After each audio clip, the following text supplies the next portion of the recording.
Muy buenos días, queridos idontonautas. Les saluda su amiga Diana Montoya desde el aula virtual de inteligencia dental. El día de hoy con una interesante conferencia patrocinada por nuestros queridos amigos de COA Internacional. Es un gusto para mí presentarles al licenciado Alan Castro, coordinador de marca de COA Internacional. Muy buenos días, bienvenido, Alan.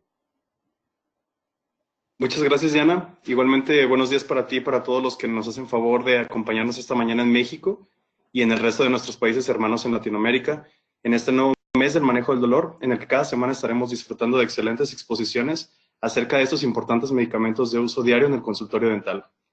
Bienvenidos sean todos los odontonautas y septodontistas que nos acompañan el día de hoy, tanto por la plataforma de inteligencia dental como por las redes sociales de Facebook y YouTube. El webinar que les presentaremos en unos momentos más es patrocinado por nuestros queridos amigos de Septodont y COA Internacional. Es para mí un gusto presentarles al doctor Juan Marcos González Berridi, quien en unos minutos más nos estará impartiendo el tema Manejo del dolor con una perspectiva hacia el futuro. El currículum del doctor Berridi es amplio, sin embargo, voy a permitirme leer los puntos más relevantes, entre los que destacan los siguientes. Es médico cirujano dentista por la Universidad Autónoma de Tamaulipas, donde estudió del 2000 al 2004. Es paramédico por la Escuela de Técnicos en Urgencias Médicas, en la que estudió del 2002 al 2004. Es instructor en reanimación cardiopulmonar por la Escuela de Formación de Instructores de la Cruz Roja Mexicana, en la que estudió del 2004 al 2005. Tiene una especialidad en cirugía maxilofacial con mención honorífica por la Universidad Nacional Autónoma de México, donde estudió del 2007 al 2011. Cuenta con mención honorífica en cirugía maxilofacial por el Hospital Regional I de Octubre, ISSSTE, misma que recibió en 2011. Está certificado por el Consejo Mexicano de Cirugía Oral y Maxilofacial del 2011 a la fecha. Es miembro y socio activo de la Asociación Mexicana de Cirugía Oral y Maxilofacial desde el 2011. Tiene un diplomado en disfunción craneocervical por la Universidad Andrés Bello de Santiago de Chile, donde estudió del 2013 al 2014. Es miembro del grupo Functional and Cosmetic Excellence desde el 2014. Es miembro y socio activo de la Asociación de Cirujanos Maxilofaciales del IMSS desde el 2016. Es miembro de la Asociación Internacional de Cirugía Oral y Maxilofacial desde el 2017. Del 2017 a la fecha es profesor de la Universidad Valle de México en Reynosa, Tamaulipas. Y hace práctica privada en cirugía maxilofacial desde el 2011 a la fecha. Doctor Marcos, te cedo los micrófonos y dejo a nuestra querida audiencia contigo. Bienvenido y mucho éxito. Muchas gracias, Alan. Muchas gracias a Septodont México, a Fernando Flores por nuevamente invitarme a estar con ustedes el día de hoy. Y quiero agradecer de manera muy especial al auditorio que hoy nos acompaña a lo largo de la República Mexicana, de Latinoamérica. Bienvenidos a todos. Nuevamente les reitero, el estar con ustedes es un privilegio y espero que el día de hoy la plática que estaremos dictando les sea de mucha utilidad. Bien, como Alan Flores tuvo la oportunidad muy amablemente de presentarme, yo soy el doctor Marcos González Berridi. Yo tengo una especialidad en cirugía maxilofacial, pero antes que nada soy un odontólogo de profesión y tuve la oportunidad de formarme como técnico en urgencias médicas en la Cruz Roja Mexicana, cosa que marcó de manera muy importante mi carrera y lo sigue haciendo. Por lo tanto, este webinar tiene una influencia importante de Cruz Roja Mexicana y ustedes lo irán viendo durante el transcurso de esta charla. Entre otras cosas, lo que estamos haciendo con Septodont México es tratar de inculcar al odontólogo la importancia en el manejo del dolor. Entonces, yo soy un comprometido y soy un apasionado del manejo del dolor. Cuido mucho los detalles a la hora de atender a un paciente y creo que esa es la clave para que nosotros podamos tener una práctica adecuada. Bien, sin más preámbulo, quisiera platicarles que este webinar que van a escuchar el día de hoy tiene una revisión bibliográfica actualizada, realizada en la biblioteca virtual de la UNAM, a la cual tengo acceso.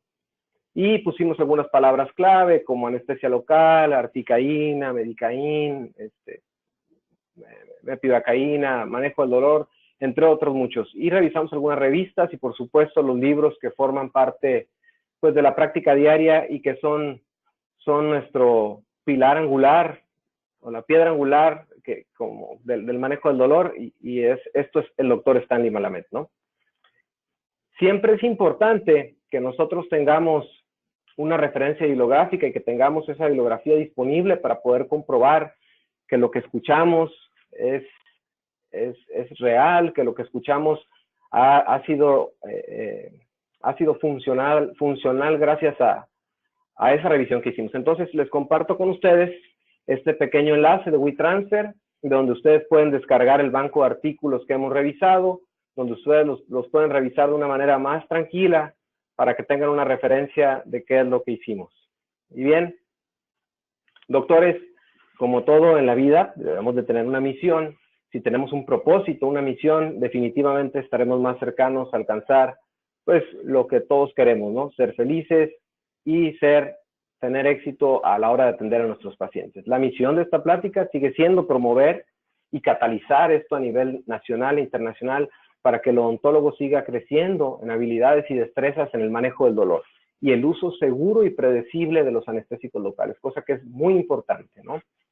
Y por supuesto, este webinar tiene una visión. La visión es que todos nosotros, compañeros de profesión, se encuentren motivados siempre en la constante actualización con el fin de mejorar su práctica profesional y disminuir de manera importante las complicaciones durante la atención dental. Bien, ahí abajo ustedes verán unas pequeñas flechas.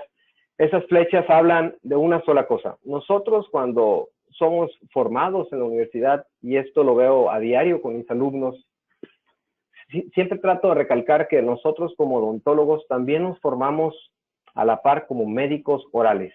El practicar la medicina oral es muy importante. La práctica de la medicina oral involucra a estudiar al paciente como un todo y no solamente como un diagnóstico sencillo como caries o una restauración o una prótesis. No, estudiar al paciente como un todo y de esa manera nosotros estaremos más cercanos a cumplir los objetivos. A veces cuando tratamos la enfermedad se gana o se pierde, pero les puedo garantizar que si tratamos directamente al paciente, siempre ganaremos, ¿ok? Y tendremos su confianza y definitivamente podremos llevar a cabo nuestros tratamientos de mejor manera. Y bien, esta lámina que les presento es de una película que es una historia de la vida real que me influenció desde que era muy pequeño, desde que la vi, y es una lámina del doctor Hunter Adams, Patch Adams, y él practica la risoterapia o la medicina a través de la risa, ¿no? Él en esa película, con este matemático en esa diapositiva, nos deja una gran enseñanza y dice, si te enfocas en el problema, no verás fácilmente la solución. Y esto, doctores, es muy importante porque a la hora de hablar del manejo del dolor, en ocasiones nos estancamos durante el tratamiento y no encontramos la solución para poder seguir alcanzando nuestras metas, ¿no? A veces nos encontramos ante retos terapéuticos muy importantes a la hora de tratar diferentes problemas de origen dental y definitivamente si nos enfocamos en el problema y no vemos al paciente como un todo, no vemos el entorno de ese paciente, todo lo que está alrededor, definitivamente estaremos menos cercanos a alcanzar el objetivo primario. Bien, y este webinar dice una visión hacia el futuro. ¿Por qué una visión hacia el futuro? Porque finalmente el futuro nos ha alcanzado. Yo cuando empecé a estudiar odontología en el año 2000, la odontología que se practicaba era una odontología analógica, una odontología donde todo lo que realizábamos era finalmente enseñado por nuestros maestros, teníamos muy pocas herramientas para poder educarnos y ahora el panorama está abierto, ¿okay? El futuro está aquí y el futuro está en las redes sociales, en el internet, en todo lo que estamos haciendo. Entonces la odontología analógica se está transformando en la odontología del futuro. Y esa odontología del futuro, doctores, es la odontología digital. No, ninguno de ustedes me dejará mentir que en la actualidad los estudios como el CT Scan o ConBeam, que son estudios tridimensionales, ya no se están convirtiendo en un privilegio, sino en una necesidad para poder estudiar a nuestros pacientes de una mejor manera.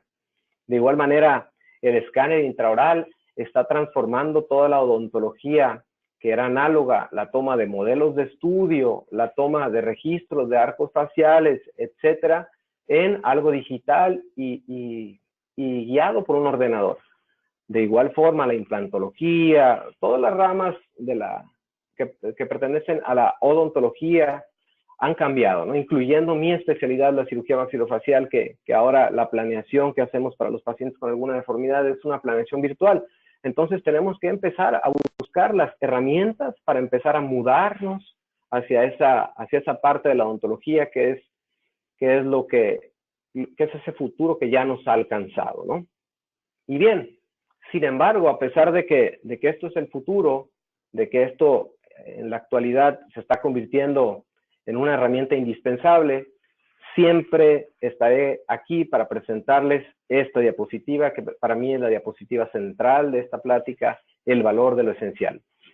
El valor de lo esencial o las cosas básicas que nosotros practicamos en la odontología. Primero lo que tenemos que hacer, y eso lo hicimos todos cuando fuimos alumnos, no dejamos de ser alumnos, y eso es algo muy importante, prepararnos, ¿no? Entonces, todos recibimos una preparación, una educación diferente en diversas universidades, y esa preparación puede haber llegado hasta pregrado o puede haber avanzado hasta posgrado. Después de ahí, adquirimos algo que solamente el tiempo nos lo da. El tiempo y por supuesto, nuestros maestros queridos, a los que siempre guardaré con mucho respeto y con mucho cariño. Ellos fueron parte esencial de mi formación y siempre les enviaré un cordial saludo al doctor Jorge Telles, al doctor Jorge Quesada, no por mencionar algunos. Esa experiencia nos la brinda el tiempo y nuestros maestros. Entonces, ¿qué necesitamos en estos eslabones del valor de lo esencial para seguir ejerciendo una práctica adecuada?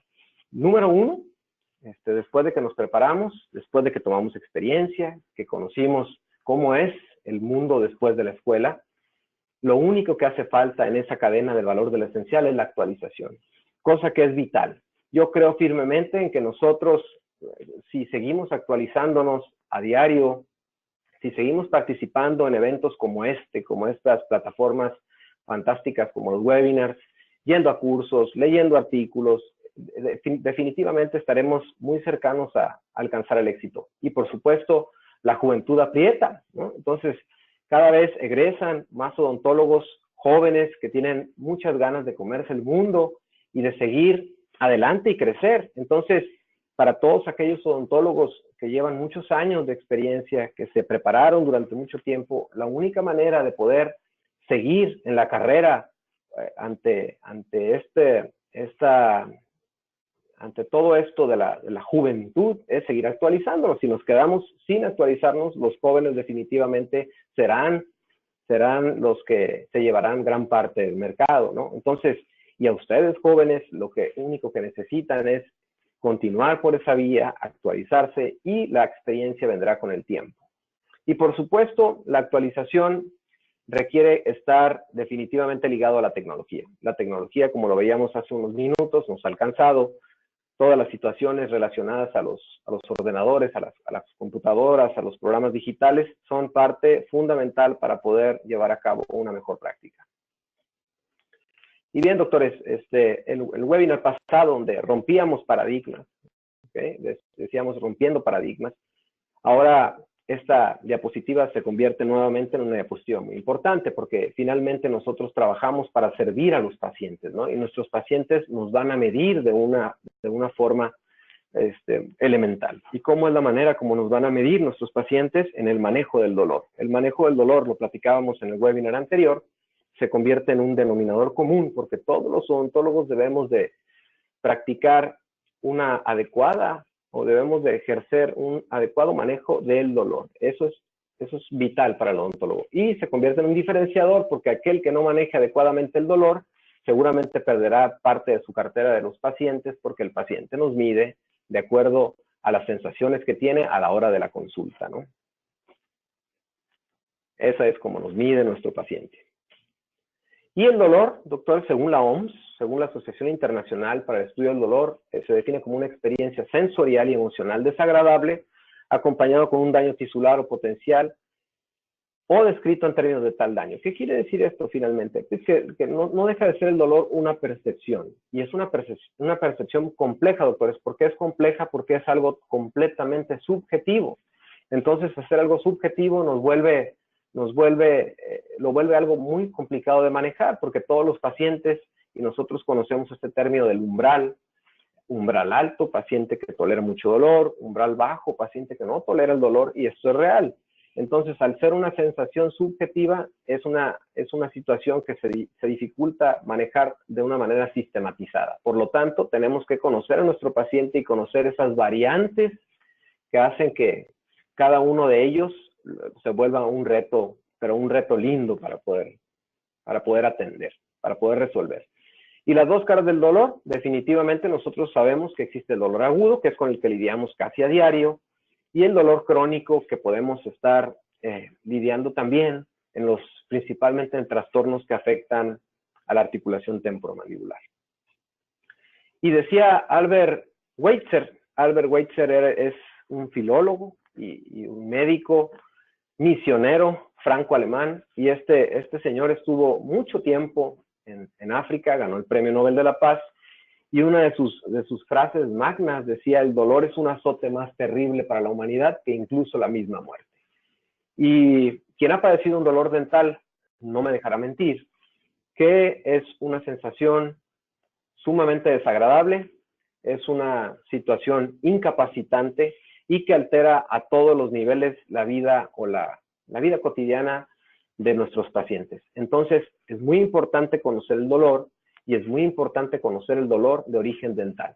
Ahí en la parte de abajo les señalo esta lámina, tan famosa lámina, porque es real. Nosotros tenemos los órganos dentarios, son órganos que están ricamente vascularizados, ricamente inervados, y esta situación de tener tejidos duros alrededor de un tejido blando ricamente vascularizado e inervado vuelve propicio a un dolor tan importante que puede condicionar en la vida de nuestro paciente, es decir, puede incapacitarlo, ¿no? Este es el motivo principal por el cual la gente nos visita. Y tenemos escalas como la escala visual análoga, donde podemos pedir a nuestros pacientes que nos puedan, de una manera un poco más objetiva, indicar en qué nivel de dolor están, ¿no? 0 dolor o un dolor 10, que es un dolor insoportable, un dolor que dentro de esta escala visual análoga se creó para el paciente oncológico, para el paciente con trastornos de origen neuropático o neurálgico. Entonces, en esta escala podemos nosotros valorar de una manera más sencilla cuánto dolor tiene el paciente.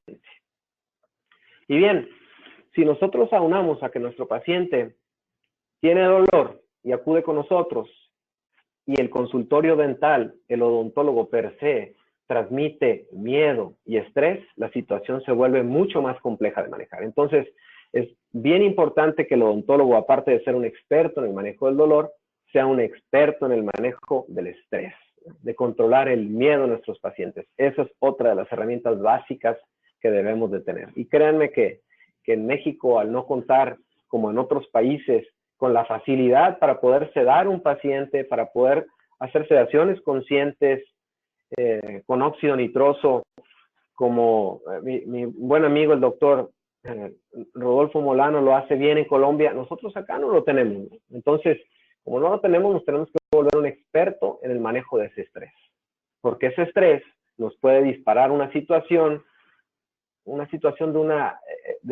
que nosotros llamamos adrenérgica, es decir, nuestro corazón late más rápido, nuestra presión arterial sube, entonces automáticamente la situación del dolor aumenta. ¿Okay?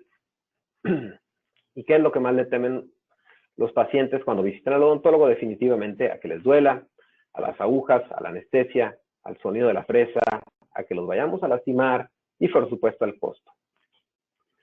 Bien.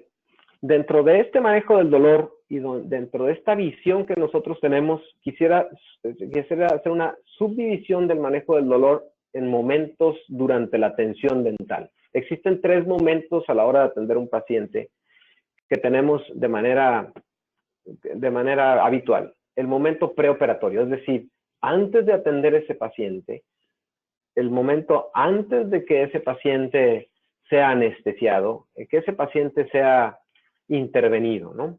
Después tenemos el momento transoperatorio, es decir, todo el periodo que pasa desde que inicia la atención hasta que termina, y después la parte para mí también muy importante, y especialmente en cirugía, el posoperatorio. Si nosotros controlamos estos tres momentos de una manera adecuada, les garantizo que nuestro paciente se llevará buenas sensaciones, se irá contento y sobre todo será nuestra mejor publicidad.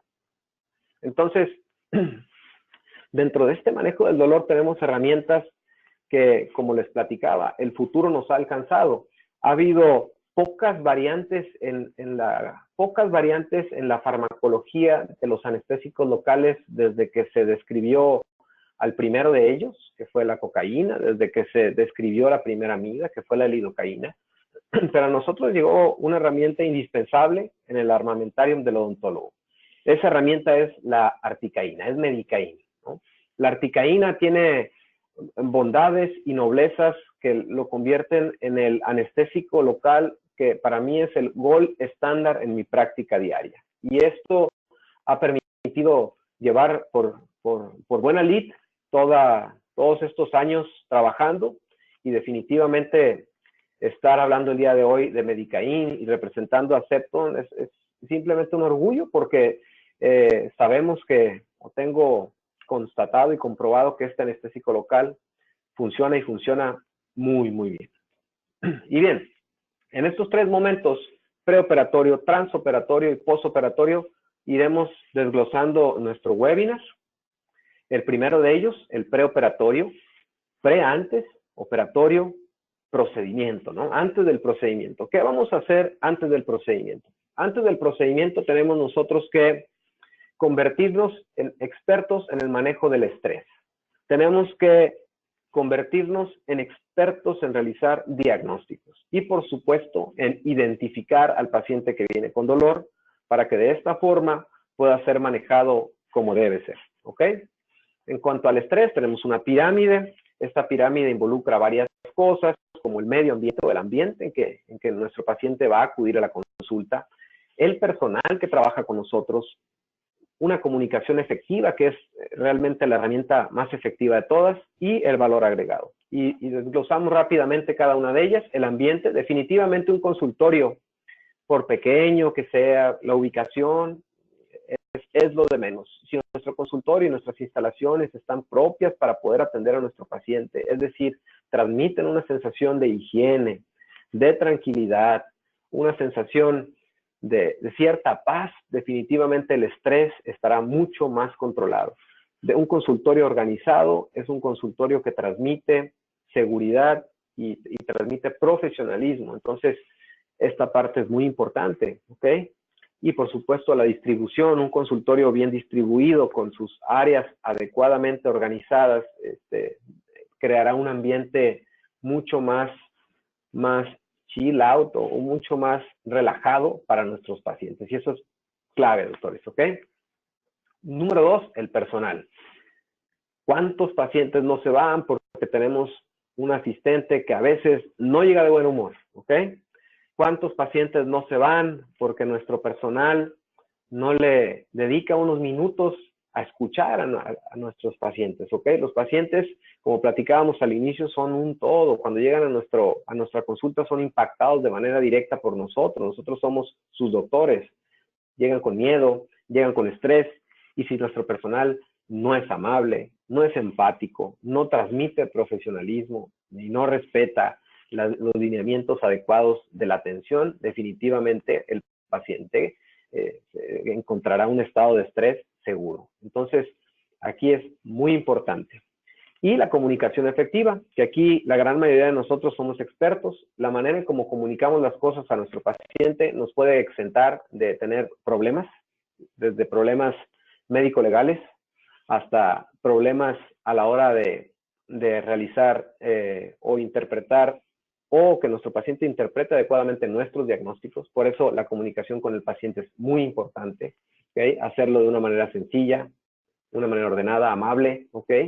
Y empática, es decir, o con simpatía. Finalmente la simpatía es sufro contigo, y nosotros de una u otra manera tenemos que mostrarnos ante nuestros pacientes con esas características. También la comunicación efectiva es muy importante con la familia, porque ¿cuántos de nosotros no tenemos pacientes que son muy tranquilos, que son pacientes muy buenos, pero finalmente con quien batallamos o con quien lidiamos y tenemos un problema es con ese familiar que siempre va con nosotros? Por eso es muy importante que con la familia nuestra comunicación sea adecuada.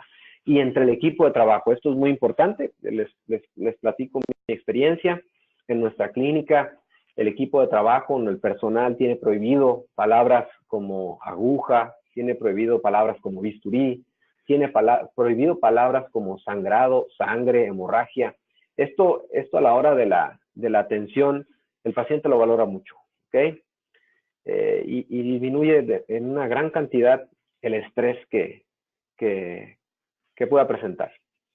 Y bien, el valor agregado, hay muchas cosas que algunos hacen, otros no hacemos. Aromaterapia, musicoterapia, pacientes que buscan un estado o doctores que buscan un estado de paz, de armonía en su consultorio para poder brindar a ese paciente ese extra que siempre es bienvenido en la atención. Y bueno, por supuesto que esto del valor agregado tiene su ciencia. ¿Okay? Aquí les presento rápidamente dos artículos, uno en la parte de arriba del Journal Americano de Cirugía, donde habla del aroma a naranja, ¿no? Para el control del estrés durante la extracción de un tercer molar, y abajo es otro para el control de la ansiedad utilizando lavanda, ¿no? Entonces, esto es real, hay que hacerlo, ¿ok? Y bien, en cuanto al diagnóstico, es muy importante realizar un diagnóstico efectivo. El diagnóstico lo podemos lograr haciendo una historia clínica detallada. Doctores, pierdan un tiempo, y lo repito varias veces. Esto es clave. Si nosotros hacemos una historia clínica correcta, rápida y sencilla, tendremos menos posibilidades de tener un accidente durante la consulta y tendremos más posibilidades de poder elaborar un adecuado plan de tratamiento, ¿no? Y esto es clave, elemental, desde el punto de vista donde lo quieran ver. Y bueno, si nuestro paciente tiene dolor, entonces entramos a hablar del mismo, ¿no? Nosotros, cuando hablamos de dolor, tenemos que hablar de mediadores químicos de la inflamación.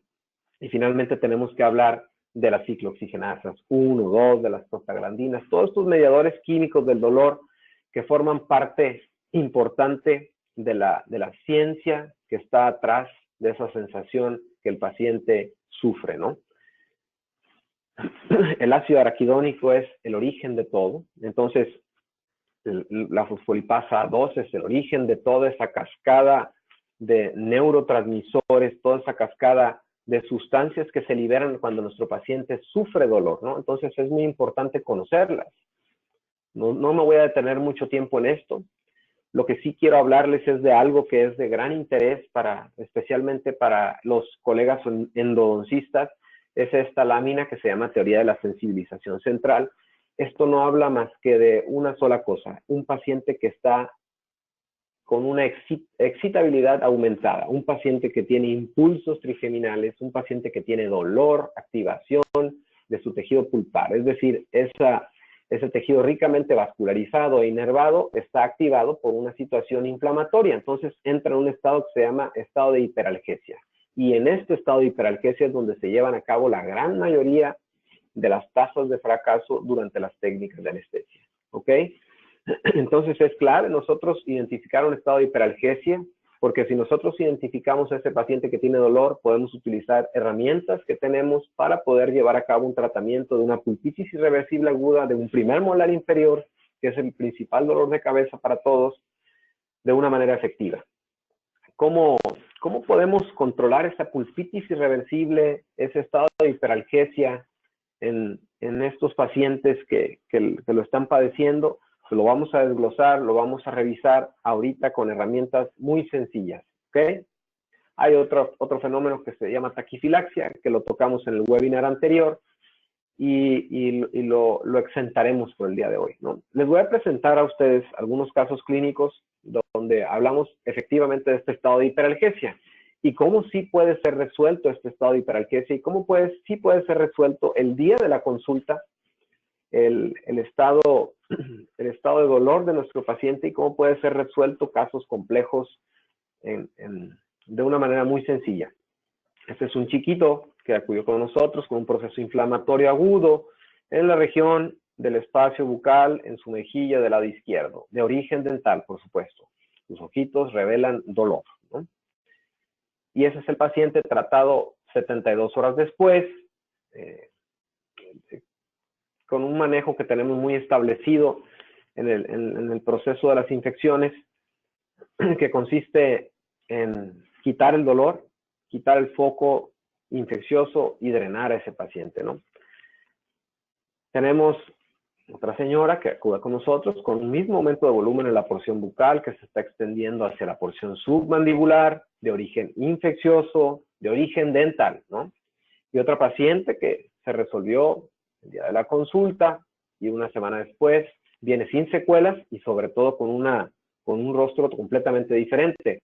Cuando ustedes vean un paciente con dolor, es un paciente que se ve envejecido, que se ve cansado, que se ve agotado por ese estado de excitabilidad excesiva, de dolor, de hiperalgesia, ¿no?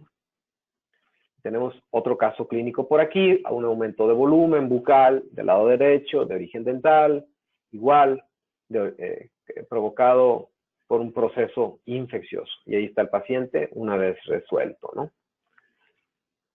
Y tenemos uno más, otra vez, aumento de volumen extraoral, de origen bucal, y nuestros pacientes resueltos a los días del tratamiento. Si se fijan, estos pacientes vienen de una manera completamente distinta como los encontramos, ¿no? Vienen con un rictus de dolor, desesperación, ansiedad, y después terminan contentos, hasta peinados, acuden de una manera completamente diferente. Todos estos pacientes aceptaron amablemente ser presentados en los webinars como este, ¿no? Y tenemos aquí otro proceso infeccioso de la parte superior que afecta incluso a la periórbita, ¿no? Entonces, todos estos pacientes fueron manejados de una manera efectiva con herramientas muy sencillas para controlar ese estado de hiperalgesia. Antes de esto, quisiera detenerme en esta lámina, porque esta lámina creo que puede ayudarles mucho en la práctica cotidiana, porque todos lidiamos con procesos inflamatorios, todos lidiamos con infecciones. La caries es la infección número 1 en el manejo dental. Entonces, ¿qué es lo que pasa con una paciente joven de 30 años de edad con un aumento de volumen bucal que se extiende hacia sus tejidos blandos y que inició en un primer molar inferior con una caries que apenas pasó de la dentina a la pulpa, es decir, se volvió una caries de tercer grado, pero sin ningún otro factor de riesgo, todos los demás órganos dentarios sanos, un paciente con higiene adecuada y que por un proceso de una pulpitis y un proceso que evolucionó a una infección, inmediatamente progresó hacia los tejidos blandos. ¿Y por qué este amigo tan conocido en el medio odontológico, que tiene múltiples focos sépticos dentales, no presenta una infección de este tipo? Sencillamente por algo, doctores. Nosotros, cuando manejamos un paciente con un proceso inflamatorio e infeccioso, tenemos que contemplar tres cosas. Tenemos que contemplar que nuestro huésped, es decir, el paciente, genera una situación de inmunocompetencia o una situación de inmunosupresión, y eso es muy variable. Así como es variable en el dolor el umbral, también en nuestros pacientes es variable la situación inmunológica y tenemos que tomarlo en cuenta. También el agente, es decir, todas las bacterias que afectan a la cavidad oral son muy diferentes. La virulencia de un estreptococo tuyo al mío es completamente diferente. Entonces hay pacientes que son más virulentos que otros y tienen más predisposición a padecer esto, ¿no? Y la otra es el medio ambiente donde se desarrolla, ¿no? Obviamente, si tenemos un medio ambiente propicio, se desarrollará una infección. Y entre todo eso figura el tiempo, ¿no? Entonces es muy importante que tomemos en cuenta estos detalles. ¿Qué es lo que hacemos nosotros o cuáles son los pilares en el tratamiento de una infección de origen dental? 3, doctores, y se los comparto a ustedes el día de hoy. Antimicrobiano. Definitivamente el antimicrobiano que utilicemos, tenemos un armamentario enorme, es empírico, ¿ok? Consideramos siempre dobles o triples esquemas, dependiendo de la severidad de la infección. La dosis, el intervalo y el tiempo es fundamental. Un antibiótico tiene que ser manejado de una manera correcta en dosis, en intervalo, y la duración adecuada del tratamiento, ¿ok? Drenar el proceso infeccioso. No quiere decir que todas las infecciones van a afectar a los tejidos blandos como esta. Muchos pueden ser caries y el sencillo procedimiento de comunicar esa caries a la pulpa dental, trabajar el conducto, eso es drenado, ¿no? Entonces, esto es vital. Y la tercera, eliminar el foco de infección. Si hay caries, habrá que quitar la caries. Si necesita tratamiento de conductos, habrá que hacer tratamiento de conductos. Si hay necesidad de quitar el diente, hay que quitar el órgano dentario afectado. ¿Cuándo? Inmediatamente, ¿ok? El día de la consulta. Y aquí hay una gran controversia cuando hablamos de este tema, porque los doctores me dicen, pero el diente no se debe de quitar en un proceso infeccioso. Y yo les digo hoy todo lo contrario. Cuando tenemos un proceso infeccioso activo, nosotros, si el órgano dentario no funciona, se debe eliminar, ¿ok? ¿Cuándo se debe eliminar? En el momento de la atención, ¿ok?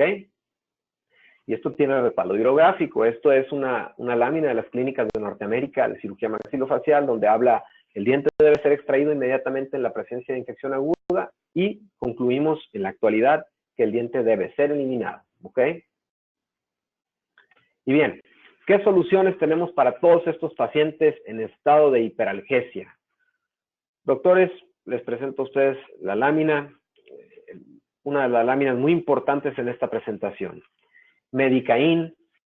Medicaín es un anestésico local que lo describimos de manera muy amplia en nuestro primer webinar. Pertenece al grupo de las amidas. Sin embargo, este anestésico local, a diferencia de todos los demás, es un híbrido. ¿Qué quiere decir esto? Que comparte características de una amida, pero tiene un enlace éster. Y esa parte o esa estructura química del anestésico local, medicaín, articaína, es el anillo de tiofeno. Y este anillo de tiofeno le da grandes propiedades a este anestésico local. ¿Qué propiedad le da? Solubilidad de lípidos. ¿Y qué es la solubilidad de lípidos? Es la capacidad del anestésico local para penetrar a esa membrana bilipídica que tenemos en una fibra nerviosa, y automáticamente, al tener mayor solubilidad de lípidos, tenemos un mejor efecto. Tenemos una latencia más corta, ¿ok?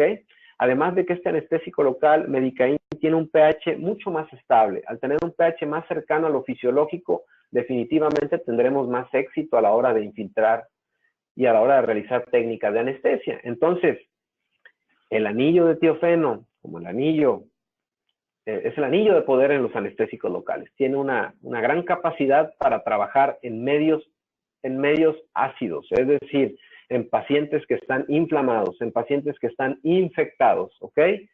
¿Qué es lo que utilizamos?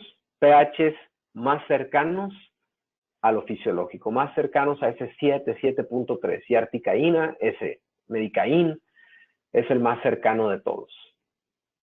Y, bueno, ¿qué es lo que se hacía antes, no? ¿Qué es lo que se hacía antes de tener herramientas como medicaín? Bueno, pues utilizaban los buffers. ¿Qué es un buffer? Es una sustancia que se administra al cartucho dental para alcalinizarlo. Las principales sustancias utilizadas eran bicarbonato de sodio y calcio. Stanley Malamed creó este artículo que se llama Buffering Local Anesthetics en odontología, y habla de todo un procedimiento para poder nosotros aumentar el pH de nuestro anestésico local, especialmente de la lidocaína, que es quien tiene un pH muy bajo. Y esto, ¿qué ventajas tiene? Pues al ser un anestésico local muy ácido y volverlo alcalino, disminuye el dolor al infiltrar, disminuye la lesión tisular, y la latencia, que es el periodo en que el fármaco se administra y hace efecto, disminuye también, ¿no? Creo este dispositivo de Onpharma, que es un dispositivo que se comercializa en Estados Unidos. Aquí no lo tenemos. Entonces, ¿qué es lo que hacíamos nosotros? Bueno, hecho en México. Bicarbonato de sodio del 7.5%, un cartucho dental de lidocaína, y utilizamos 0.6 mililitros, que es un tercio del anestésico, con el bicarbonato, y lo colocábamos directamente en el sitio donde se iba a infiltrar, mejorando considerablemente el efecto en el paciente infectado, ¿no? Y aquí está su bibliografía. ¿Qué tenemos que hacer en el paciente de hiperalgesia? Pues definitivamente yo ya no hago esto, hago muy poco la técnica de buffer, que es lo que utilizo, medicaín, ¿ok? Si medicaín es un pH mucho más fisiológico que cualquier otro, entonces, y con una solubilidad de lípidos mucho más alta. Por favor, les invito a utilizarlo en pacientes inflamados, en pacientes que están infectados, ¿no? Cuando no hay disponibilidad en alguna institución de Medicaín, de articaína, entonces podemos utilizar de manera segura las técnicas de buffer. ¿Qué otra cosa utilizamos como herramienta para el control de ese estado de hiperalgesia? Definitivamente el uso de AINES. La utilización de un AINE 2 horas antes de un procedimiento, cualquiera que sea, paracetamol, ibuprofeno, ketorolaco, diclofenaco, disminuye considerablemente el estado de hiperalgesia y por lo tanto tenemos capacidad para poder trabajar de una manera más segura. Aquí vemos una marca que se comercializa actualmente en México, que tiene una vía de distribución muy rápida a través de vía oral, que es el dexketoprofeno, ¿no? También utilizado. Y aquí está la bibliografía de la premedicación en el paciente para aumentar el éxito en los bloqueos alveolares inferiores, que son el dolor de cabeza número 1, ¿no?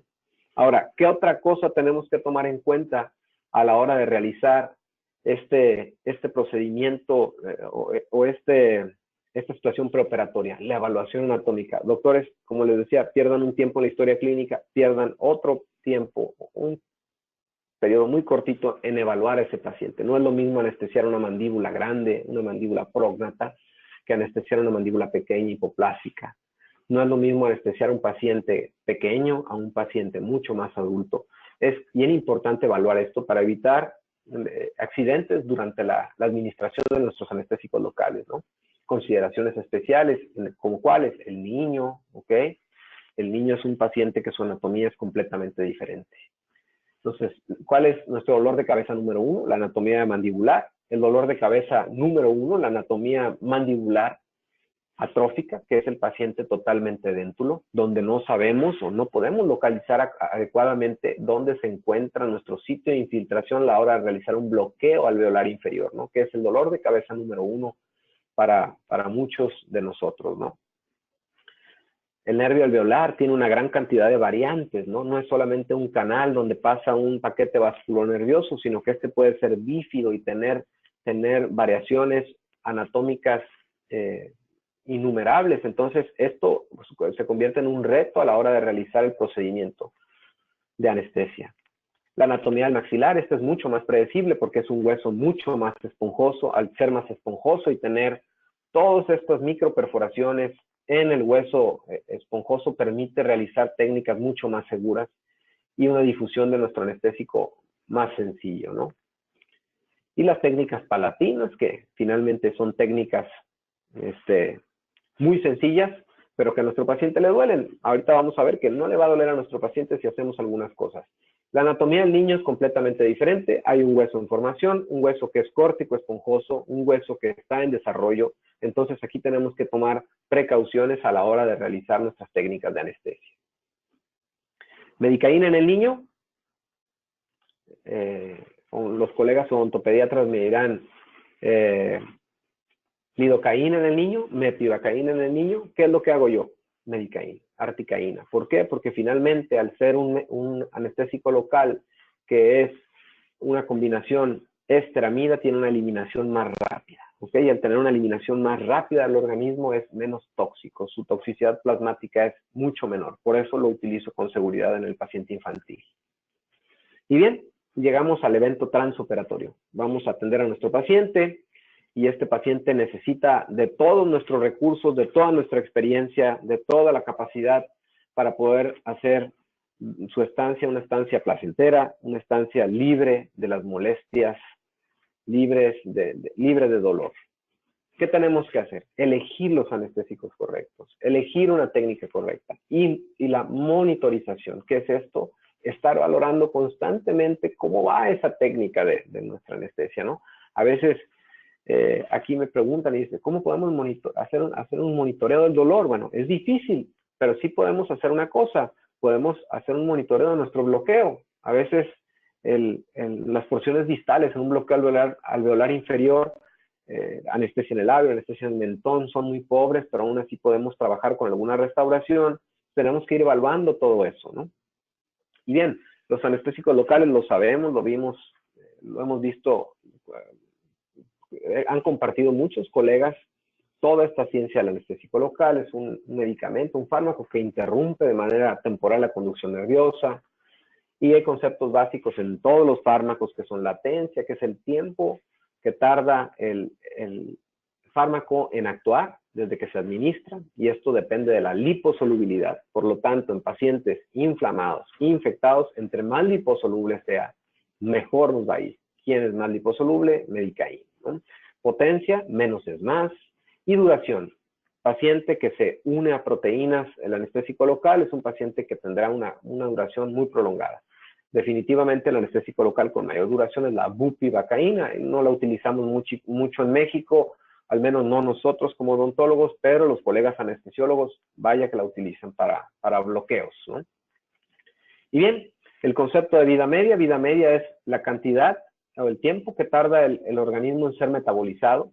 Si comparamos eso que platicábamos de las vidas medias entre un fármaco y otro, si comparamos a Medicaín contra lidocaína, nos daremos cuenta que la vida media de la articaína es muy corta. ¿Por qué? Porque tiene la característica de ser un éster, y al ser un éster es metabolizado por el plasma, por la pseudocolinesterasa, entonces es un metabolismo rápido. En cambio, la lidocaína, al ser metabolizada por las enzimas microsomales en el hígado, el metabolismo es mucho más lento, ¿no? Entonces, entre más rápido se elimine el anestésico local, mucho menos toxicidad va a causar. 3.3 veces más rápida la vida media y la eliminación de medicaína, ¿sí? Y lo platicábamos, hay ésteres, hay amidas, ¿sí? Y esto es una manera de clasificar a los anestésicos, pero la otra más sencilla y más utilizada es de acuerdo a su duración. Hay anestésicos locales de duración muy corta, de duración intermedia y duración larga. Aquí básicamente pues, podemos comparar a lidocaína con mepivacaína, casi tienen la misma duración y latencia, solamente cambia ligeramente en que mepivacaína tiene una duración mayor en la pulpa, que esto es importante. Pero si comparamos otro anestésico de duración intermedia como la articaína, tenemos 60 minutos de duración pulpar, 3 a 4 en tejidos blandos, y la latencia es mucho menor. Entonces, si tenemos nuestra oficina llena y queremos trabajar rápido en la cuestión anestésica, tenemos que utilizar medicaína. Y la bupivacaína que les platicaba tiene una latencia muy larga, es decir, el efecto tarda mucho en trabajar. Sin embargo, tiene una duración de hasta 12 horas, doctores. Imagínense 12 horas anestesiados los tejidos blandos. Esto se puede utilizar en cirugías mayores o en cirugías menores, sí, siempre y cuando tengamos precauciones, porque sabemos que un tejido anestesiado es más susceptible a sufrir un traumatismo. Y bien, todo lo que hacemos, toda la investigación siempre va buscando que nuestro anestésico local dure más. Entonces se han agregado sustancias como la hialuronidasa, que ustedes la conocen bien, el que se ha puesto gotas en los ojos, se agrega muy comúnmente a las soluciones oftálmicas para volverlas un poco más viscosas y que permanezca más en ese globo ocular. Igual manera, se ha mezclado mepivacaína con hialuronidasa para aumentar la duración del efecto en los bloqueos alveolares, ¿no? Y bueno, esto, que lo decía el doctor Stanley Malamet, todos los pacientes que son anestesiados en posición supina y después se sientan en una posición semi-Fowler o Fowler, el tiempo de latencia se acorta. Esto no está totalmente comprobado, sin embargo, es algo que él pregona, es algo que él menciona mucho durante sus pláticas, ¿no? Bien, y a la hora de seleccionar el tipo de anestésico, a la hora de la selección tenemos que considerar la sal del anestésico, el tipo, tenemos que considerar la cantidad y la técnica adecuada. El tipo de anestésico lo seleccionamos de acuerdo al procedimiento. No es lo mismo atender una restauración dental que una extracción dental. No es lo mismo un tratamiento endodóntico que la realización de algo estético, o de una profilaxis o un detartraje cerrado a un procedimiento quirúrgico, ¿no? La duración del procedimiento es muy importante, y las características del paciente. No todos los pacientes son iguales, y esto es clave, ¿ok? Otro caso clínico, tenemos aquí este chiquito que llega con nosotros por un aumento de volumen en la región submandibular del lado izquierdo. Este paciente viene sin dolor, ¿ok? Es un paciente que no es de origen infeccioso, y le tenemos que decir a nuestro paciente, ¿qué crees? Te vamos a anestesiar, y esta cara pone, donde lo tenemos que anestesiar, ¿no? Entonces, ¿qué podemos hacer para el manejo de pacientes de este tipo que tienen trastornos como este, que es una afección de una glándula salival, es una ránula, y por ahí tiene una caries, pero finalmente él venía por ese aumento de volumen. Entonces tenemos que utilizar anestésicos locales de acuerdo al caso, ¿no? Entonces, ¿qué es lo que hacemos en el paciente infantil? Utilizamos medicaína, articaína, con una seguridad muy amplia y con un nivel de efectividad hacia los tejidos blandos, incluso linguales, bastante buena. Y tenemos este otro pequeño, que llega con un aumento de volumen, este sí de origen infeccioso y con mucho dolor, ¿no? Entonces, ¿qué utilizamos? Sustancias anestésicos locales que sean buferizados o en su caso anestésicos locales mucho más cercanos a los pHs adecuados, ¿no? Y ahí está nuestro paciente una vez resuelta la situación. Y bien, la seguridad del anestésico es vital. Tenemos que seleccionar el adecuado, lidocaína versus articaína, ya lo platicábamos, vidas medias, dosis adecuadas. En el paciente infantil, la dosis es muy importante. Decía Paracelso, nada es veneno, todo depende de la dosis. Entonces, nosotros obligatoriamente tenemos que conocer las dosis de nuestros anestésicos locales. En conferencias, en foros donde estamos cara a cara con los doctores, hacemos una pregunta siempre de entrada, que es, ¿cómo cuantificas, doctor? ¿Cómo dosificas tu anestésico local? Y todo el mundo genera o pone ojos de cómo le hago, ¿no? Cómo me enseñaron que un cartucho, 2 cartuchos, todo es por kilogramo de peso. En el paciente adulto son 7 miligramos por kilogramo de peso, ¿ok? En el paciente infantil son 5 miligramos por kilogramo de peso. Un cartucho dental de lidocaína trae 36 miligramos. Un cartucho dental de articaína trae 72 miligramos. Entonces, ahí vamos sacando la dosis máxima sin excedernos, porque si nos excedemos podemos tener una complicación, ¿no? Y técnicas adecuadas, bueno, existen 2 técnicas básicas, infiltrativa, es decir, una técnica donde levanto la mucosa y coloco solución anestésica e inmediatamente funciona, o una técnica por bloqueo, ¿ok? A la hora de elegir técnicas adecuadas en el manejo de pacientes inflamados o infectados, definitivamente siempre tendremos que escoger bloqueos y alejarnos del sitio del proceso inflamatorio que técnicas de infiltración. Sin embargo, las técnicas por bloqueo son desafiantes debido a las variantes anatómicas. La tasa de fracasos en anestesia pulpar, doctores, es de 40%. Eso quiere decir que de cada 10 bloqueos que realizamos en la mandíbula para el nervio alveolar inferior, 4 fallan. Entonces, esto es una tasa muy alta.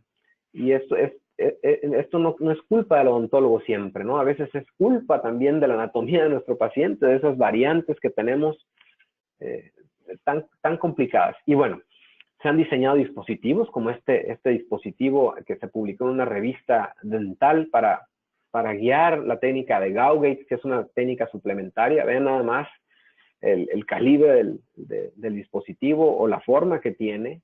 Si llegas con esto con un paciente, bueno, va a pegar un brinco y es, ¿qué me va a hacer este doctor? Pero finalmente se han hecho esfuerzos por crear dispositivos para sistematizar los bloqueos. Sin embargo, este es el del doctor Tiol, mexicano, cirujano, y estos dispositivos funcionan, pero definitivamente la anatomía o las variantes anatómicas a veces superan a la utilización de estos dispositivos.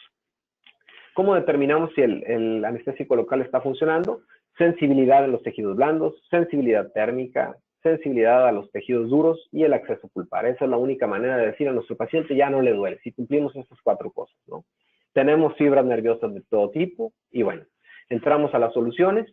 ¿Existe manera de infiltrar a un paciente en la mandíbula con un bloqueo infiltrativo bucal y no una técnica alveolar inferior? Sí, siempre cuando utilicen anestésicos con mucha liposolubilidad como Medicaid, ¿ok? De otra manera no lo conseguiremos. Y las técnicas maxilares, la articaína, al tener una liposolubilidad muy grande, tenemos una gran difusión y podemos conseguir técnicas de anestesia bastante buenas. Y ya lo platicamos en el webinar pasado, mandibular slump. Hay veces que el paciente, por más cosas que hagamos, ese paciente no se va a conseguir un bloqueo adecuado. Doctor, pero si ya atendí a ese paciente una semana antes y logré en el mismo sitio, sí, pero hoy no va a funcionar. Entonces, el mandibular slump o quedarme estancado es un fenómeno descrito. Entonces, contémplenlo porque a veces tendremos que reprogramar una cita en pacientes que no se pueden anestesiar correctamente. Y la cronobiología, otro tema que ya abordamos. que habla definitivamente que el reloj biológico, ¿ok?, afecta de manera significativa las sensaciones o el estado de hiperexcitabilidad de nuestros pacientes, ¿no? Y aquí tenemos algunas referencias bibliográficas. Quiero compartirles esta técnica para aquellos que creen que la anestesia palatina siempre tiene que ser traumática. Yo la he estado utilizando con una gran seguridad, la he estado utilizando con un gran éxito y estoy muy contento porque me ha funcionado. ¿Qué hacemos para anestesiar el paladar para que a nuestro paciente no le duela? Primero, elegimos un anestésico local con un pH fisiológico, Medicaín. Agujas cortas con doble bisel, agujas de septo, ¿ok? Secamos el área de la mucosa, colocamos anestésico local tópico con un hisopo médico, no con un hisopo convencional. Un hisopo médico es más largo y es rígido. Hacemos presión sobre la mucosa durante 45 segundos y después de ahí hacemos una prepunción con nuestra aguja, depositamos una gota de anestesia para después proceder, llegar hasta el sitio donde está el hueso e infiltrar lentamente. Y les garantizo, si lo utilizan, les va a traer una gran cantidad de bienestar a esos pacientes que les duele esa anestesia palatina. Es muy clásico que nosotros decimos, esto va a doler. Pues ya no. Si utilizamos la técnica de TAP, técnica traumática palatina, que aquí está el hisopo, isquemia, 45 segundos, y después nuestro anestésico local, pH fisiológico de una manera adecuada, tendremos éxito. Y este otro, que es, quiero apurarme en el webinar para no pasarnos del tiempo, el bloqueo de AMSA o alveolar medio superior anterior. Esta técnica es súper importante para todos los rehabilitadores, porque con una sola inyección, una sola técnica de anestesia, conseguimos lograr quitar la sensibilidad de todo el área de incisivos, caninos y premolares, ¿ok? Y el paciente no tiene alteración en el labio superior, por lo tanto se pueden tomar fotos de sonrisa, todas las fotos sin el bloqueo de ese movimiento del labio, ¿ok? Y la técnica de AMSA se realiza trazando una línea media, ¿ok?, sobre los premolares y otra línea media en el paladar, justo donde trazamos esta línea media, a la mitad, ahí vamos a encontrar ese plexo de múltiples agujeros en el maxilar por donde se va a difundir ese anestésico local que tenga mucha solubilidad de lípidos, y con un solo punción en esta parte palatina nos permite trabajar todo este segmento, ¿ok? Esta es la técnica de AMSA. Y bien, sistemas digitales, yo en la actualidad estoy utilizando STA. Este sistema es un sistema de administración digital donde tiene un sensor que se llama el sensor de presión dinámica. Lo que hace es detectar la presión del tejido que se está ejerciendo y automáticamente disminuye considerablemente el dolor. Si lo recomiendo, si me preguntan si lo recomiendo, definitivamente. Esto ha ayudado mucho a la práctica de la mejora continua en el dolor. Y bien, agujas dentales, no voy a hablar mucho de agujas dentales. Lo único que les puedo ofrecer o traer con ustedes es que si tenemos agujas de doble bisel, doctores, ¿ok? Tenemos agujas que tengan un eje y un conector adecuado, tendremos mucho menos riesgo de ruptura de esa aguja, ¿no? Y al tener un diseño de doble bisel, tenemos la posibilidad de que al paciente le duela menos, ¿no? Entonces, existen diferentes calibres. Si me preguntan cómo trabajo, la gran mayoría de las técnicas maxilares, excepto el bloqueo infraorbitario, lo hago con aguja corta. Muchos de los bloqueos mandibulares los realizo con aguja larga. Y en el paciente infantil o en el paciente que es pequeño, utilizamos agujas cortas para bloqueos en el nervio alveolar inferior, ¿ok? Y aquí tenemos toda la bibliografía acerca de las técnicas que tenemos, ¿no? Y otro caso clínico, este es un caso clínico que me llegó, es una paciente que le fue realizada una extracción por terceros molares, viene con ritus de dolor y acude a la consulta con nosotros porque hace 2 horas le realizaron un procedimiento y tuvo parálisis de su lado izquierdo. Entonces, si ustedes pueden ver, el elevador el músculo elevador del párpado superior interrumpido, el músculo frontal interrumpido la función de los músculos bucales, ¿ok? Interrumpida la función de la rama marginal mandibular. Es un paciente que tuvo diseminación de ese anestésico local a la celda parotidia. Hay que tener mucho cuidado a la hora de elegir bloqueos mandibulares y utilizar agujas largas. Si el paciente es pequeño, no hay necesidad de utilizar una aguja larga. Siempre que utilicen una técnica mandibular, en un bloqueo mandibular hay que tocar hueso. Esto es obligatorio con una aguja larga. Entonces, hay que tener cuidado porque si se va hacia la celda parotidia, vamos a llegar así, ¿no? Y eso es lo que no queremos que pase con nuestros pacientes. Y bueno, situaciones mucho más graves, como la ruptura de una aguja, cosa que afortunadamente no nos ha pasado y no nos debe pasar siempre y cuando utilicemos agujas de buena calidad, y cuando esta aguja por algún motivo se ha utilizado en repetidas ocasiones, hay que cambiarla, ¿ok? Y otras situaciones con las agujas: a mayor calibre de la aguja, mucho más riesgo de lesiones o parestesias en el nervio lingual. Esta es una consideración médico-legal muy importante, entonces hay que tomar en cuenta bastante esto. ¿Qué soluciones? Lo platicábamos, las agujas de Septodon que tienen doble bisel, que tienen un trayecto, un diámetro mucho más amplio para poder distribuir el anestésico de una manera más sencilla, con menos lesión tisular, ¿no? Fácil inserción. Vamos a adelantar esta parte. Vean una aguja que no es de doble bisel, y esta es una aguja de doble bisel, ¿no? Grandes mejorías ha hecho Septodon a esta parte. Y para terminar, el posoperatorio. En el posoperatorio, aquí, doctores, es muy importante una cosa. El paciente, cuando se va de la consulta, es ahí donde nuestro paciente terminará de juzgar nuestra atención. Entonces, yo lo platico con mis alumnos: la cirugía no termina en el momento en que sacamos el tercer molar, sino cuando el paciente viene a consulta posoperatoria y nos dice: doctor, no me inflamé, doctor, no me dolió, doctor, me siento muy bien. Ahí termina, ¿ok? Entonces, ¿qué tenemos que hacer para que nuestro paciente posoperado esté libre de dolor? Bueno, utilizar analgesia anestésica. ¿Qué es esto? Anestésicos locales con buena duración, buenas técnicas para que le permita al paciente llegar a casa a utilizar su antiinflamatorio no esteroideo y administrarse antes de que padezca o que inicie ese proceso de dolor, ¿no?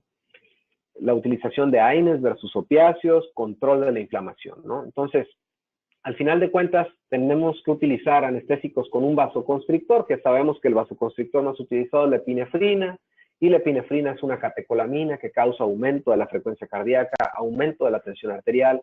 Entonces, tenemos que utilizarlo porque incrementa la duración del efecto, disminuye la toxicidad, disminuye el sangrado, tiene grandes propiedades, pero hay que utilizarla con seguridad, ¿ok? Medicaín tiene en su armamentarium en México adrenalina a una concentración de 1/200,000, lo que nos permite en pacientes que sufren trastornos cardiovasculares administrarlo de manera segura, ¿ok? Si me preguntan, en el paciente cardiovascular, ¿qué anestésico local utilizo? Utilizo Medicaín a 1/200,000 con toda la seguridad y la calma del mundo, siempre y cuando a ese paciente le evaluemos sus signos vitales previamente y no tenemos ningún problema, ¿no? Evitamos estas cosas como la reacción a la epinefrina, que es una reacción adrenérgica, ¿no? Entonces, utilizar anestésicos con menos porcentaje de vasoconstricción. Incluso en tratamientos dentales que no son quirúrgicos pueden utilizar un anestésico local sin vasoconstrictor, ¿no? Porque el anestésico propiamente, al ser vasodilatador, puede causar sangrado. Entonces, en cirugía, en extracciones, siempre tendrá que tener vasoconstrictor. Y el cartucho de vidrio es muy importante para verificar que no estemos en un vaso sanguíneo y tengamos ese tipo de problemas, ¿no? Prevención. Y bueno, y las emergencias médicas que se pueden presentar durante una crisis hipertensiva. Habrá que tomar un buen curso de emergencias médicas en la consulta dental, porque un dolor torácico o una situación de una crisis hipertensiva puede progresar hasta un enemigo como el infarto agudo al miocardio, ¿no? Que habrá que darle el manejo adecuado, que es darle la mano a ese paciente, ¿no? Y bueno, hablando de vasoconstrictores, tenemos que hablar que el Septodon maneja Oravers, que es mesilato de fentolamina, y revierte los efectos del anestésico local. Esto puede ser muy bien utilizado en niños, para que cuando vayan a casa no tengan lesiones en sus labios por autotraumatismos, ¿no? Y aquí está la bibliografía. Y bien, AINES contra opiáceos, definitivamente conocemos nuestra escala, la escala de la OMS de dolor. Nosotros utilizamos siempre un armamentarium de primer escalón, AINES de todo tipo, ¿ok? Si acaso, podremos utilizar un medicamento de segundo escalón, como es el tramadol o el paracetamol con codeína, pero ya no llegamos a ese tercer escalón, donde el fentanilo, la morfina, la buprenorfina por vía subcutánea son analgésicos que no utilizaremos, ¿ok?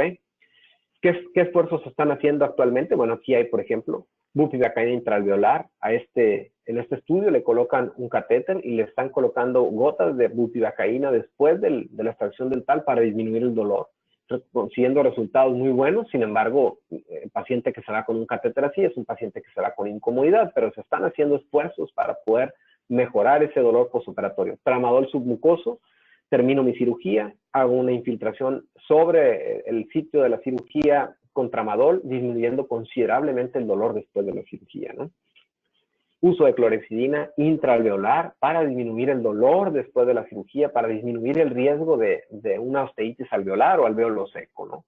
Y el control de la inflamación, uso razonado de AINES, doctores, con cuidado a los AINES, cuidado con los esteroides y termoterapia posterior al procedimiento, siempre enfriar el sitio donde fue intervenido un paciente, disminuirá el riego sanguíneo, permanecerá más el anestésico local y nos permite un margen de seguridad más amplio para poder administrar nuestros AINES. Y bien, el valor agregado que tiene Septon tiene esterilización central de sus cartuchos, tiene esterilización por humedad, cosa que no tiene ninguna otra marca, nos brinda una seguridad completa al ofrecernos anestésicos, cartuchos dentales libres de látex, libres de metilparabeno, que causan reacciones de hipersensibilidad, ¿ok? Y estas reacciones de hipersensibilidad se pueden presentar en la consulta dental, nos pueden generar una situación de una reacción alérgica local moderada, pero pueden progresar hasta un paciente con una situación como esta, o una anafilaxia, ¿no? Cosa que no le deseo a nadie. La única manera de prevenir eso es un interrogatorio adecuado, ¿ok? Y utilizar anestésicos locales libres de látex, libres de metilparabeno. Y bueno, situaciones como pacientes que llegan a nosotros con alergia a todo tipo de anestésicos locales, esta es la manera en cómo los manejamos, un triple esquema antihistamínico con un esteroide, con un inhibidor de receptores H2 y de receptores H1. Esto es un esquema guiado por alergología para poder atender a ese paciente alérgico a la gran mayoría de los anestésicos locales. El tramadol se ha utilizado de manera efectiva como un anestésico local porque es capaz de reducir el impulso nervioso en las fibras de los dientes superiores, especialmente de los molares, ¿ok? Y bueno, esperemos que nunca lleguemos a una emergencia médica, pero recuerden que si tenemos una reacción anafiláctica severa, la única manera de resolverlos con un EpiPen, que es un autoinyector de epinefrina. La epinefrina, al ser una catecolamina, provoca aumento de la frecuencia cardíaca, aumento de la presión arterial, pero doctores, provoca broncodilatación. Y el paciente que tiene una situación de una anafilaxia está con una broncoconstricción tremenda y necesita broncodilatarse, y solamente la epinefrina es el tratamiento gold estándar para realizarlo. Esto tiene un costo aproximado de $500 en Estados Unidos. ¿Qué es lo que hacemos en México? ¿Qué es lo que hago yo en la consulta? Una jeringuita de 5 pesos, una ampolletita de 10 pesos, otra jeringuita de 5 y 20 pesos, una jeringa precargada cuando sospecho de que mi paciente puede tener riesgo de anestésicos locales, ¿ok? Esto es hecho en México.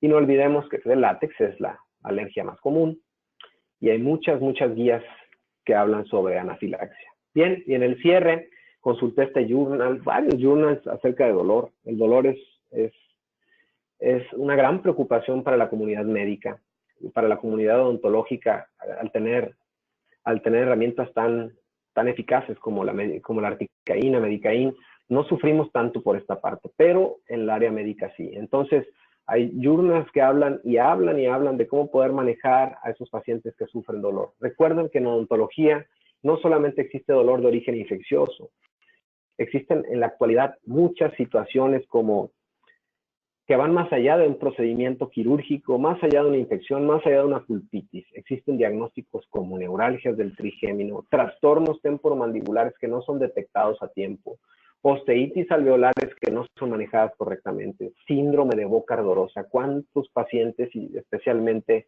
de la sexta o séptima década de la vida, que vienen a nosotros con ese ardor bucal y que decimos no tiene un origen aparente. Bueno, existe el síndrome de boca ardorosa, que es multifactorial y es muy difícil de tratar. En la actualidad es una de las causas de dolor más frecuente en el género femenino y en pacientes adultos, ¿ok? Y la fibromialgia, otra de las situaciones de trastornos musculoesqueléticos del tejido conectivo que causan grandes problemas de dolor, ¿ok? Y bueno, recuerden siempre, doctores, siempre hay que cuidarnos de las consideraciones médico-legales. En la anestesia local es muy segura, es muy, muy segura. Sin embargo, siempre estamos expuestos a tener una iatrogenia y esta iatrogenia nos puede llevar a situaciones indeseables en nuestra práctica privada. Entonces, tengamos en cuenta todos estos pequeños tips o consejos que podemos ir implementando para mejorar y disminuir esos riesgos de situaciones médico-legales, ¿no? La norma oficial mexicana, hablando para la gente que nos sigue dentro del país, nos obliga a tener al personal capacitado en primeros auxilios, nos obliga a tener un botiquín de primeros auxilios, que al final de cuentas es una caja roja, y un curso de RCP actualizado. Por lo tanto, a pesar de que existe la ley del buen samaritano, nosotros podemos estar expuestos a una situación médico-legal, ¿eh? Entonces, ¿estamos preparados para una emergencia médica en la consulta odontológica? Muchos de nosotros no, ¿ok? Les dejo estas últimas diapositivas para que lo puedan consultar después en YouTube y con calma puedan armar una caja roja de una manera muy eficiente y a un costo muy bajo para que vean qué es lo que tienen que tener, ¿ok?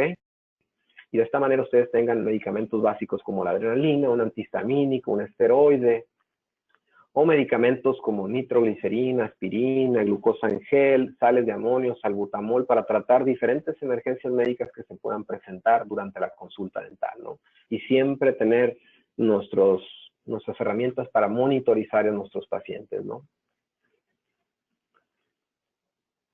Vía aérea, una serie de cosas que podemos tener. Bueno, esto ya no. El dispositivo de desfibrilación externa automática es muy difícil tenerlo, pero es importante que lo conozcamos, ¿no?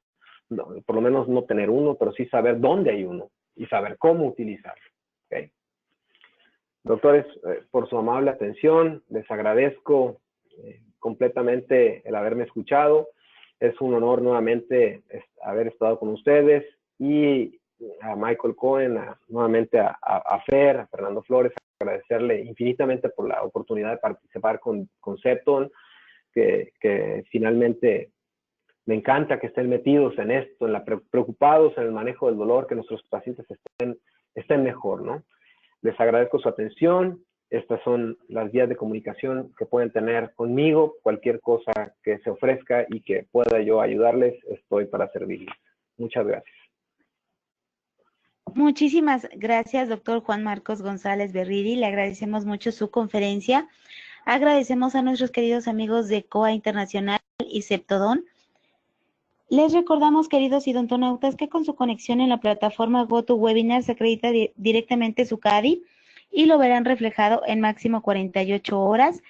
A quienes hacen favor de acompañarnos vía Facebook o YouTube, les pedimos por favor ingresar a www.inteligenciadental.com/CADI. Su constancia de asistencia digital del día de hoy podrán acreditarla con el número 824. Alan, si gustas, podemos continuar con la sesión de preguntas y respuestas.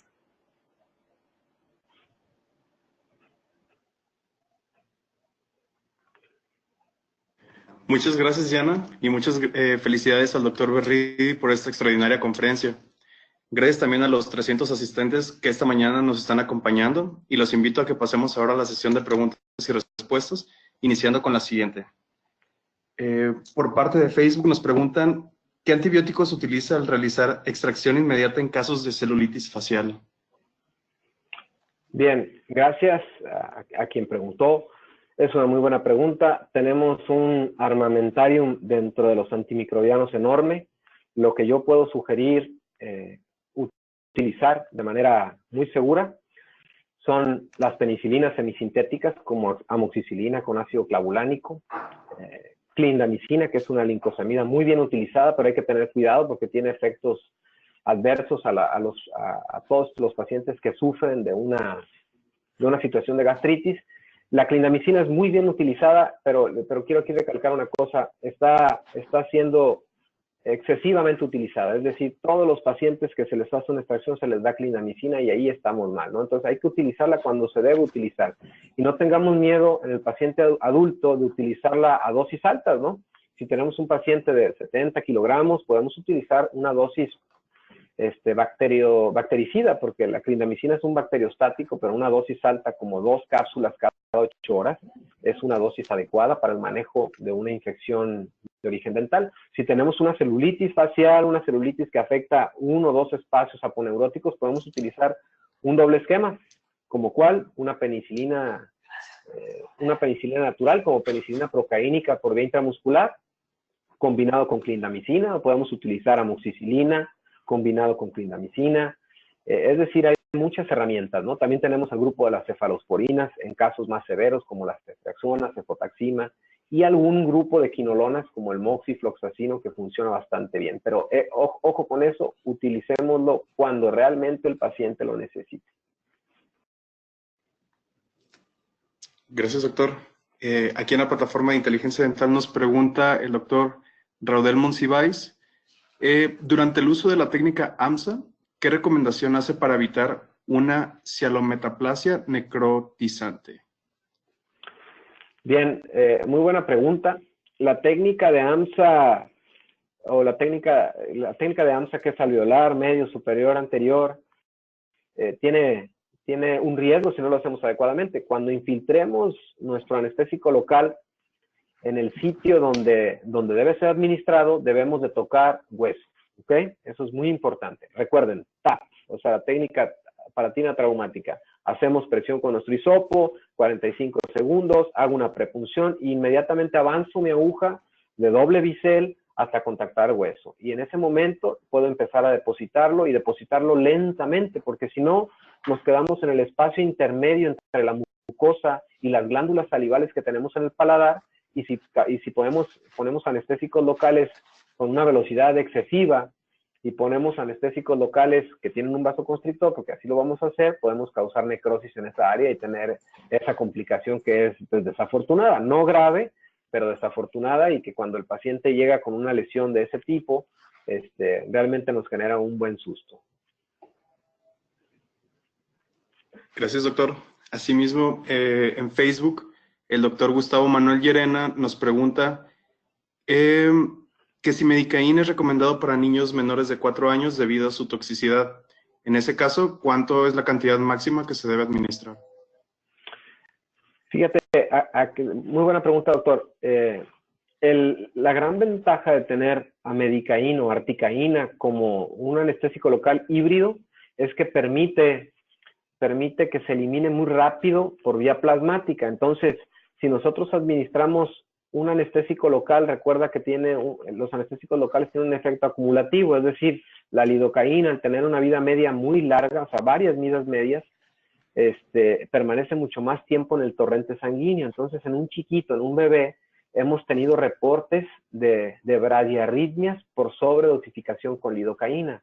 Entonces, al tener un anestésico local como la articaína, que es muy soluble en lípidos, tiene una latencia mucho más corta y tiene una duración de efecto bastante buena y una eliminación rápida. Entonces, lo que buscamos en el anestésico local es que se elimine rápido. Ahí es el fundamento de su toxicidad.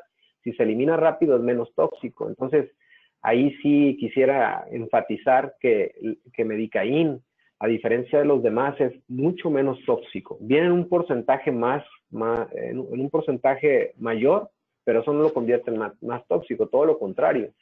Entonces, el metabolismo del anestésico es la clave para conocer su grado de toxicidad. Yo lo utilizaría sin ningún problema en algún paciente de 4 años, 5 años, 3 años. O sea, no creo que haya ningún problema si seguimos sus principios. Ok, muchas gracias, doctor. El doctor Héctor Manuel Morelos nos pregunta si tiene alguna utilidad el que la aguja cuente con indicador de bisel, con doble bisel y siliconada. Sí, no, definitivamente. Las agujas siliconadas penetran mucho más fácil en el tejido, disminuyen la lesión tisular. el tener un indicador del bisel permite que la infiltración, más bien la punción sea más noble, más fina, y automáticamente disminuimos considerablemente el grado de dolor en el paciente a la hora de infiltrar. Gracias, doctor. La doctora Elvira Gil nos pregunta que si hay algún problema, si en pacientes que llegan de urgencia con dolor e inflamado, podemos hacer lo siguiente sin problema. Obviamente siempre y cuando no haya algún problema sistémico. Utilizar un cartucho de articaína con epinefrina, un cartucho de lidocaína con epinefrina y un cartucho de mepivacaína, ya que la vía de difusión y liposolubilidad son diferentes. ¿Qué opina usted al respecto? Muy buena pregunta, doctora, y muy buen comentario. Te felicito. La verdad es que yo utilizo generalmente técnicas únicamente con Medicaín, pero trabajo en una institución. Donde trabajo en la institución no tenemos Medicaín, utilizamos lidocaína. Y en pacientes donde vamos a hacer tratamientos donde vamos a poner, digamos, 6 implantes, múltiples extracciones, el paciente tiene poco peso, es decir, tenemos un límite en nuestra dosis máxima. Las técnicas híbridas son una herramienta muy útil. Entonces podemos utilizar articaína para una técnica de bloqueos alveolares, y podemos utilizar lidocaína para una técnica submucosa y disminuir la vasoconstricción en los sitios donde vamos a trabajar. Entonces creo que las técnicas híbridas pueden ser utilizadas de manera muy segura, ¿eh? Gracias, doctor. El doctor Edgar Vázquez nos pregunta qué medicamento es recomendable usar en caso de shock anafiláctico. Ok, cuando tenemos una situación muy grave como una anafilaxia, solamente hay un fármaco que revierte y es el gold estándar para el manejo de esta situación muy grave, que no lo desea nadie. Hay que cuidarnos mucho para que eso no nos pase. Pero si llega a pasar, la única manera de revertirlo es con adrenalina. La adrenalina causa broncodilatación y es la única que es capaz de realmente revertir una situación tan grave como esa. Los EpiPens que veíamos, las jeringas precargadas de epinefrina, están diseñadas para eso, porque dentro de las emergencias médicas en la consulta odontológica, una de las que progresan más rápido es una reacción alérgica severa. Tenemos muy poco tiempo de acción entre que el paciente presenta los síntomas y su vida corre riesgo. Entonces tenemos que actuar rápido. Por eso es que les platicaba en la lámina de cómo fabricamos las jeringas de epinefrina con una agujita de insulina y una aguja normal para que sea una infiltración intramuscular, sin tener que comprar el EpiPen, porque el EpiPen es muy caro, ¿no? Gracias, doctor. Nos pregunta el doctor Héctor Manuel Morelos si existe alguna diferencia significativa al utilizar articaína de Ceptodont y alguna otra articaína de otra marca. Pues es una pregunta muy controversial. Realmente yo estoy trabajando con Ceptodont desde hace ya algún tiempo, y lo he hecho de manera muy segura, pues me siento muy contento porque he tenido muy buenos resultados. No dudo que haya otras marcas que vendan la misma sal de articaína y que tengan también buenos resultados. Sin embargo, Ceptodont, hacer una marca totalmente respaldada, una marca con una línea de investigación y con situaciones como la que estamos viendo el día de hoy, ¿no? O sea, pláticas de educación continua, y que se preocupa por ofrecernos a nosotros buenos productos de calidad y con un sustento bibliográfico. Por eso es que yo lo utilizo, ¿eh? Pero estoy seguro que si utilizas tú alguna otra marca, también tendrás un buen resultado. Gracias, doctor. Nos comenta la doctora Maite Mohur, manda saludos y pregunta, ¿qué opina del doble esquema sobre la combinación de la clindamicina con metronidazol para el manejo de un absceso alveolar? Gracias. Saludos, doctora. Pues el problema de combinar, por ejemplo, clindamicina con metronidazol es que nosotros tenemos que considerar algo muy importante en el antimicrobiano, que es su espectro. Entonces, el espectro antimicrobiano del metronidazol con la clindamicina es muy parecido. Entonces, más bien yo elegiría metronidazol y clindamicina combinado con un antibiótico que tenga un espectro contra gram positivos aerobios, como la penicilina, ¿no? Yo preferiría utilizar uno de estos dos que tú mencionaste en combinación con una penicilina. Gracias, doctor. Bueno, y les agradecemos a todos por los comentarios. Hay saludos de toda la parte de México, en diferentes estados, algunos de otros países, de Perú. Y bueno, el resto de las preguntas que por cuestiones de tiempo no alcanzamos a mencionar esta mañana, se las haremos llegar al doctor Berridi para que tenga a bien responderlas posteriormente. Igualmente, él ha compartido sus datos de contacto y estoy seguro que podrá responderles con mucho gusto. Antes de ceder los micrófonos al doctor Berridi para unas últimas palabras al auditorio virtual, quiero agradecer especialmente a nuestra audiencia, a Inteligencia Dental, a COA y a Septodont. Sin más, se despide su amigo Alan Castro en representación de Fernando Flores. Adelante, doctor Marcos. Gracias, Alan. Y bueno, no me queda más que darle las gracias a todo el auditorio que el día de hoy nos acompañó. Espero que sigamos todos en esta línea, en la línea de seguir actualizándonos, de seguir aprendiendo y seguir esforzándonos, porque realmente esto es un esfuerzo para ustedes, dejar la consulta para poder escuchar una plática como la del día de hoy. Y los invito a seguir superándose y les agradezco infinitamente nuevamente su atención. Estoy a sus órdenes en las plataformas que ya les puse y espero que nos veamos nuevamente pronto por acá. Gracias. Muchísimas gracias, doctor Juan Marcos González Berridi, por esta interesante información. Le enviamos un fuerte abrazo hasta Reynosa, Tamaulipas. Gracias a nuestros queridos amigos de COA Internacional y Septodont, pero sobre todo ustedes, queridos idontonautas, que se conectan de todo nuestro país y de países hermanos latinoamericanos. Fue un verdadero placer recibirles el día de hoy en el ciberespacio. Les agradecemos mucho su tiempo, confianza y preferencia. Nos encantará encontrarles próximamente en esta su aula virtual para que disfruten de las interesantes conferencias que tendremos en vivo para ustedes. Se despide su amiga Diana Montoya. Que tengan una excelente tarde. Hasta pronto.